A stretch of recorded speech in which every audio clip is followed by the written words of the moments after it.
Hello students, आज हम क्षितिज के काव्य खंड का पहला पाठ कबीर का पढ़ेंगे। इसके अंदर कबीर की साखियाँ हम करेंगे। पहली साखी है, मान सरोवर सुभर जल, हंसा केली कराही, मुक्ता फल मुक्ता चुगे, अब उड़ी अनंत न जाही। शब्दों के कुछ अर्थ बता रही हूँ। मान सरोवर एक पवित्र सरोवर या पवित्र मन, सुभर अच्छी तरह से भरा हुआ, हंसा हंस, केली क्रीड़ा, मुक्ता फल मोती, मुक्ता मुक्त होकर, आज़ादी से स्वतंत्र होकर, अनंत अन्यंत्र या और कहीं। अब इसके सरलार्थ करवाती हूँ कि मान सरोवर सुभर जल, हंसा केली कराही। कि कबीरदास जी कहते हैं कि मान सरोवर के लबालब भरे हुए जल में हंस क्रीड़ा कर रहे हैं।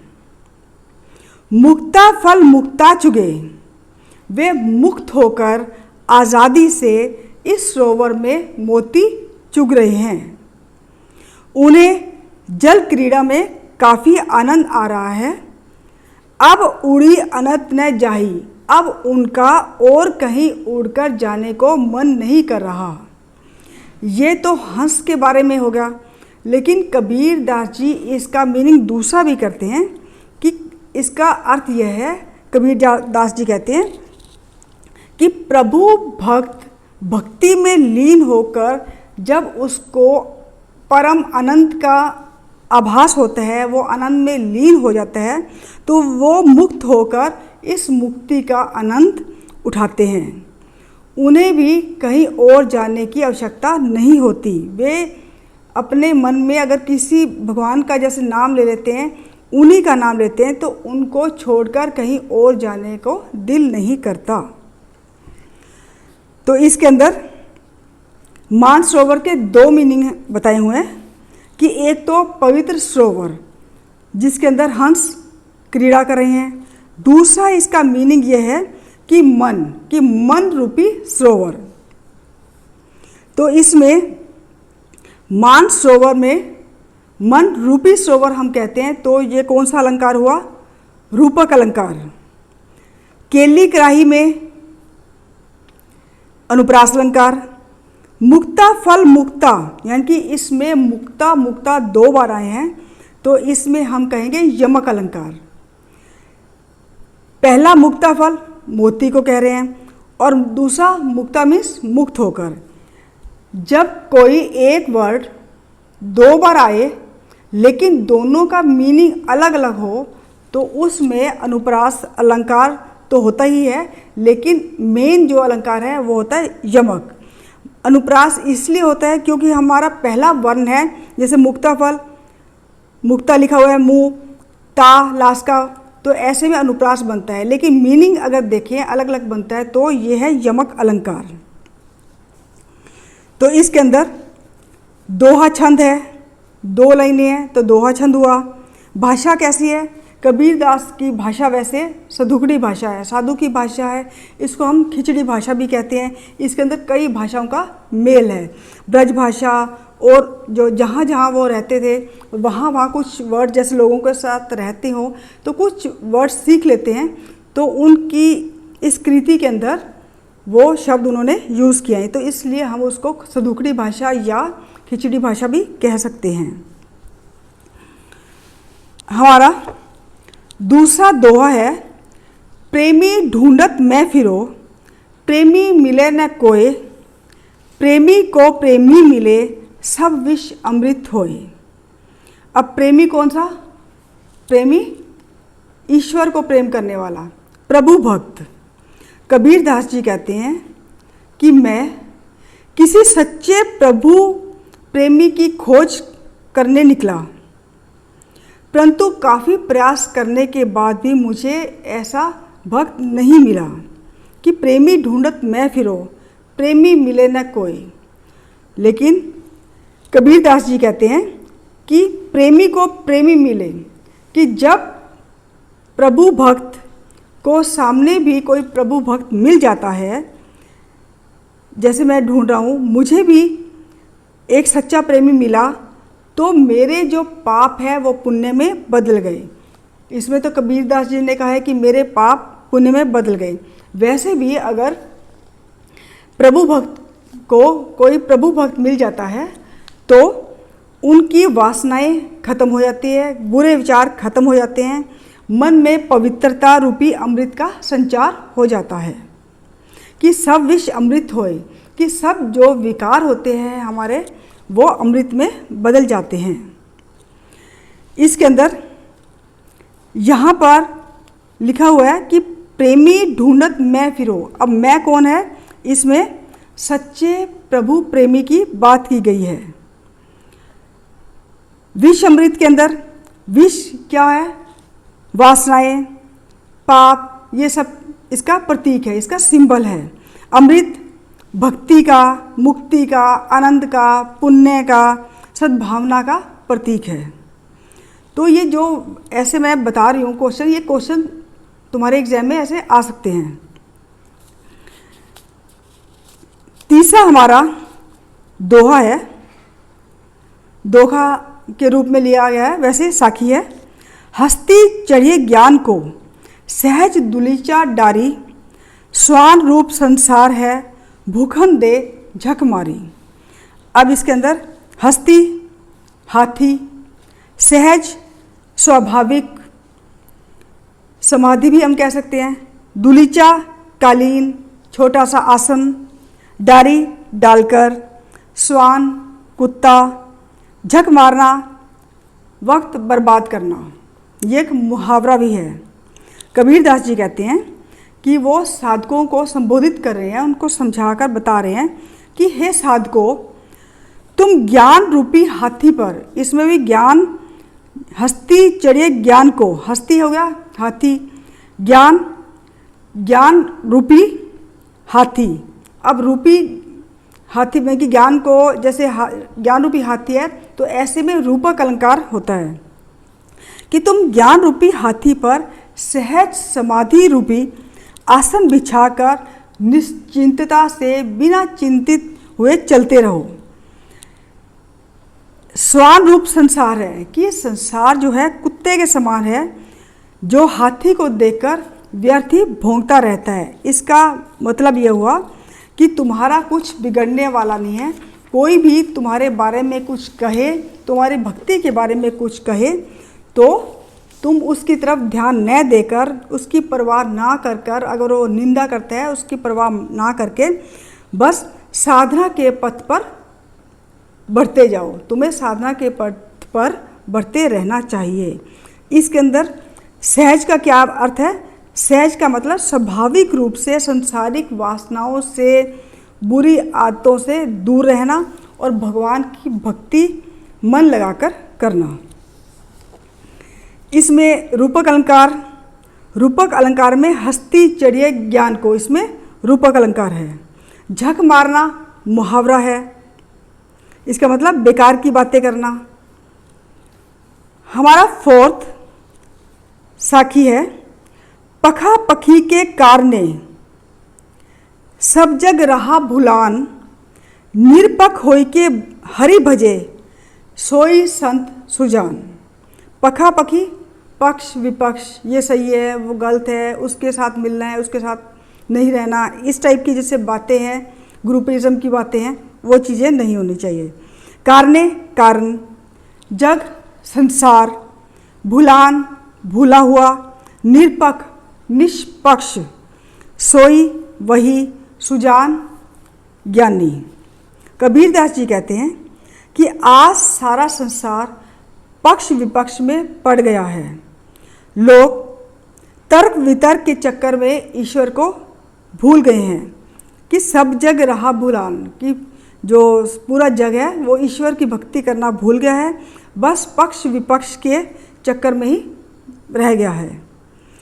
निरपख होई के हरि भजे, कबीरदास जी कहते हैं कि सोई संत सुजान, कि सच्चा संत वही होता है जो निष्पक्ष रहकर ईश्वर की भक्ति करे, ईश्वर का जो भजन करता है, धर्म से दूर रहकर कि ये धर्म अच्छा है, वो धर्म अच्छा है, इन धर्मों से या पक्ष विपक्ष से दूर रहकर भगवान की जो भक्ति करता है, ईश्वर की भक्ति करता है, वही सच्चा संत कहलाने लायक होता है।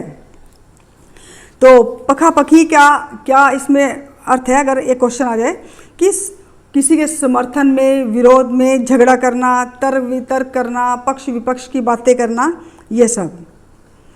तो इसके अंदर अनुप्रास अलंकार के अंदर कौन सा शब्द आएंगे? सोई संत सुजान। सोई संत में स से तीनों ही वर्ड स्टार्ट हुए हैं, तो यहाँ पर अलंकार कौन सा होगा? अनुप्रास अलंकार। के कारणे में भी अनुप्रास अलंकार है, और होई के हरि में भी ह से स्टार्ट हुआ है, इसमें भी अनुप्रास अलंकार है। हमारा 5th साखी है, हिंदू मुआर राम कही, मुसलमान खुदाई, कहे कबीर सो जीवता, जो दूहों के निकट न जाई। मुआ मीन्स मरा हुआ, नकारा है। खुदाई खुदा को, अल्लाह को। जीवता जीवित रहता है, दूह दोनों। कबीरदास जी कहते हैं कि हिंदू लोग राम का नाम ले लेकर मर गए, कि हिंदू मुआ राम कही, कि हिंदू राम का नाम ले लेकर मर गए। मुसलमान खुदाई, मुसलमान खुदा खुदा करते मर गए, पर दोनों ईश्वर को ना पा सके। वे आपसी भेदभाव में पड़कर कट्टर हो गए। कबीरदास जी कहते हैं कि कहे, लिखा हुआ है 2nd लाइन में, कहे कबीर सो जीवता, जो दूह के निकट न जाई, कि वास्तव में वही व्यक्ति जीवित कहलाने के अधिकारी है जो हिंदू मुसलमान, राम खुदा दोनों से दूर रहता है। इसका आशय यह है कि भगवान राम और खुदा दोनों से अलग है। मानवता हिंदू मुसलमान के भेदों से कहीं ऊपर है, कि मानवता, मनुष्य के अंदर मानवता होनी चाहिए। तो इसके अंदर कहे कबीर में अनुप्रास अलंकार है, और इसके अंदर कुछ मैंने शुरू में बताया था कि दोहा छंद है, भाषा सुधुकड़ी है। ये सभी जितनी भी हमने साखी पढ़ी है, ये पॉइंट सभी के अंदर आएंगे। 6th हमारा दोहा है, काबा फिरी काशी भया, रामी भया रहीम, मोर चून मैदा भया, बैठी कबीरा जीम। काबा मुसलमानों का पवित्र स्थान, काशी हिंदुओं का पवित्र स्थान, भया हो गया, मोटा, चून आटा, जीम जीमना भोजन करना। कबीरदास जी कहते हैं, ये बात जब कही है कि जब कबीरदास जी कहते हैं कि जब मैं हिंदू मुसलमान के भेदभावों से सब कुछ ऊपर होकर बिल्कुल निष्पक्ष हो गया, कि मेरे लिए सब लोग जो है बराबर हैं, तो मेरे लिए मुसलमान का जो पवित्र स्थान है काबा, काशी के समान हो गया, और राम का नाम रहीम के समान पवित्र हो गया, क्योंकि भेदभाव से दूर हो गए, बिल्कुल निष्पक्ष हो गए। उनके लिए सब लोग हैं एक जैसे, क्योंकि मानवता सबसे बड़ी चीज़ है। तो कबीरदास जी कहते हैं, जिसे मैं मोटा आटा समझकर अखाद्य समझता था, वही मेरे लिए बारीक मैदा हो गया, और मैं उसे बैठकर आराम से खा रहा हूँ। वैसे तो देखा जाए, जो मोटा आटा है उसको अगर हम छानते रहें तो मैदा भी तो उसी से ही बनता है। तो इसमें कबीरदास जी ने कहा है कि ये जो है, मैं सोच रहा था कि ये मोटा आटा है, ये है, लेकिन मैदा उसी में ही है।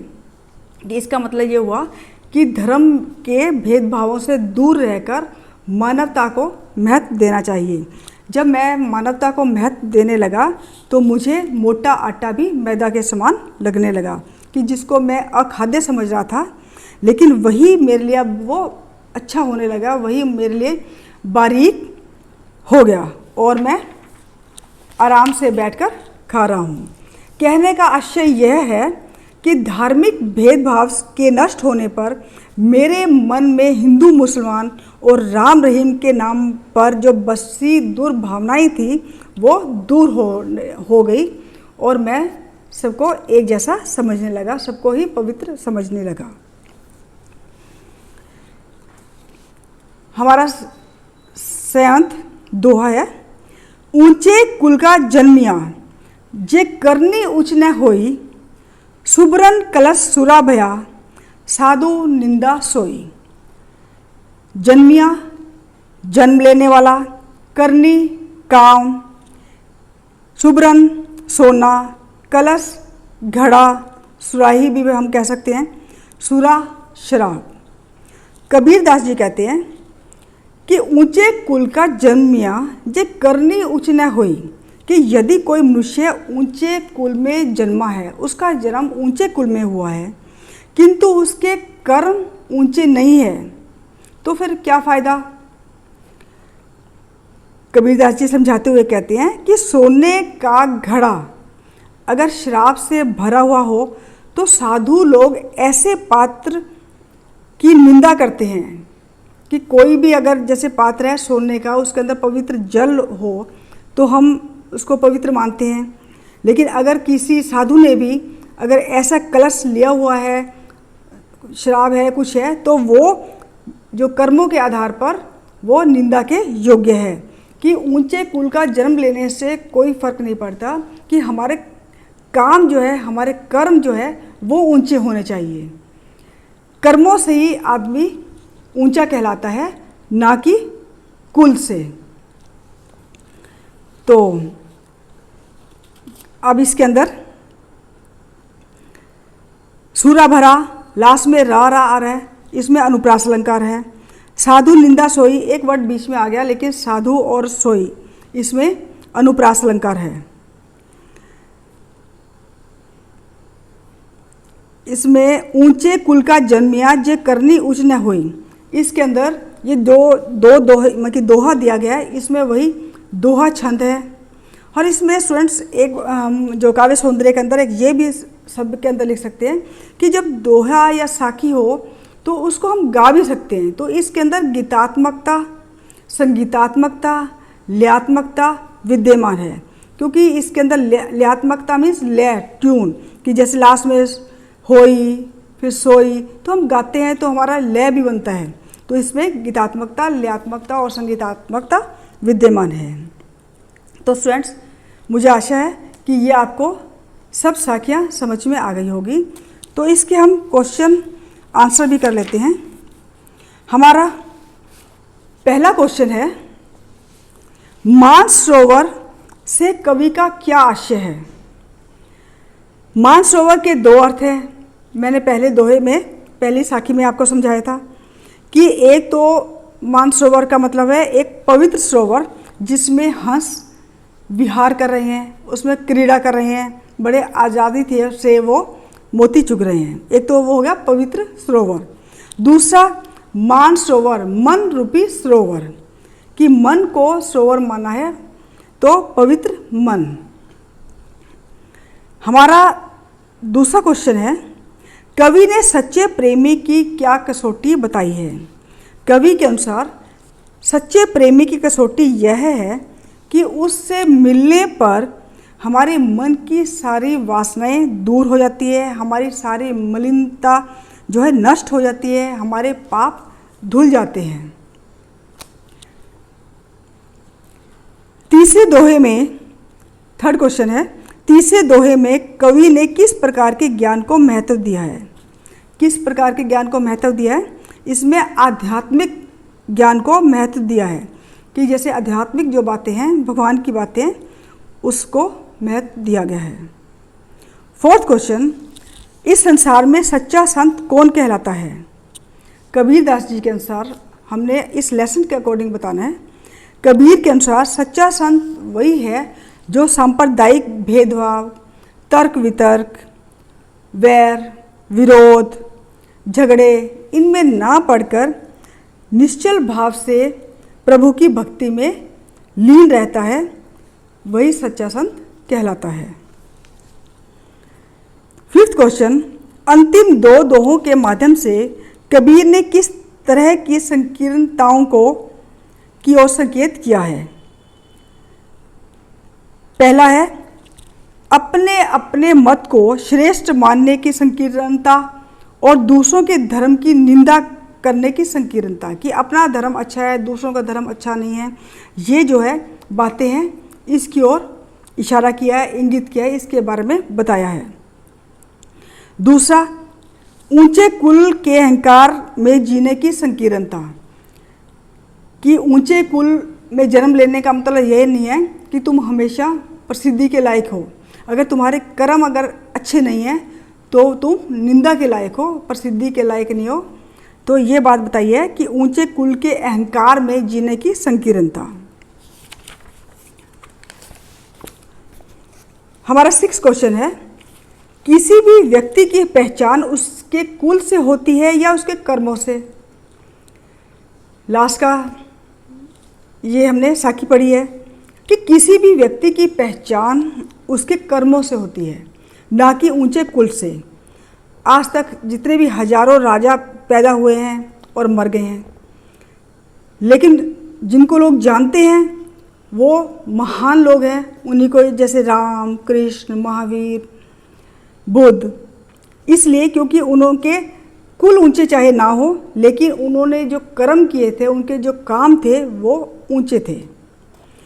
तो मेन जो है कहने का मतलब ऐसा नहीं है कि ऊंचे कुल में जन्म लेने का मतलब वो काम अच्छे नहीं कर सकता। काम अगर अच्छे करेगा तो नाम उसके कर्मों के अकॉर्डिंग होगा। इन सब ने ऊंचे काम किए। कबीरदास, सूरदास, तुलसीदास ये सामान्य घरों से थे, लेकिन जैसे राम, कृष्ण, बुद्ध, महावीर है, इनके कुल ऊंचे थे, लेकिन उनके काम भी ऊंचे थे।